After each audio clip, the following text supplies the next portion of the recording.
शुरू से जो मंडल कमीशन में जो जातियां शामिल थीं उसका कभी हम लोगों ने विरोध नहीं किया, लेकिन जब से ममता जी हुकूमत में आई हैं मुस्लिम समाज की करीब करीब सारी जातियों को पिछड़ों का हक मारने के लिए पिछड़ा बना दे रही हैं, बैकवर्ड पसमानदा बना दे रही हैं। हाई कोर्ट ने कहा है कि जो इतनी जातियां आपने इसमें भर दी हैं वो सिर्फ वोट बैंक की सियासत के लिए किया है। हाई कोर्ट ने उस पर फैसला दिया है। हम लोग धार्मिक आधार पर आरक्षण के पक्ष में नहीं है।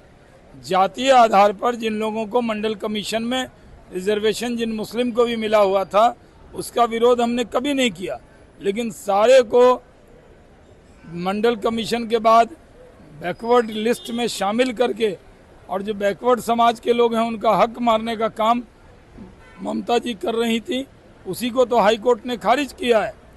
इस देश में पहले ही बीजेपी ये सवाल उठा रही है, प्रधानमंत्री जी ने भी उठाया कि धर्म के नाम पर आरक्षण संविधान में नहीं है, लेकिन जो मंडल कमीशन में पिछड़े और पसमानदा मुस्लिम हैं उनको आरक्षण मिला हुआ है, लेकिन अलग से कोटा बना के 4% आंध्रा तेलंगाना कर्नाटक में दे दिया। उसी तरह ममता जी ने सारे बैकवर्ड लिस्ट में सारे मुस्लिम को शामिल कर दिया, जो पूरी तरह गलत था। हाई कोर्ट ने उसको स्टे कर दिया है।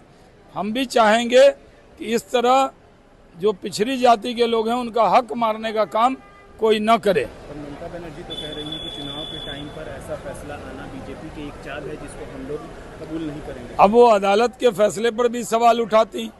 ये हाई कोर्ट का फैसला है, उसको उनको स्वीकार करना चाहिए। हाई कोर्ट को बीजेपी थोड़ी मॉनिटर करती है। हाई कोर्ट एक इंडिपेंडेंट बॉडी है, न्याय का मंदिर है, वहाँ से फैसला आया, उसको भी ममता जी स्वीकार नहीं कर रही। बंगाल के अंदर ममता बनर्जी भारी वोट से हार रही हैं, कहीं पर भी उनको सीटें नहीं मिल रही है।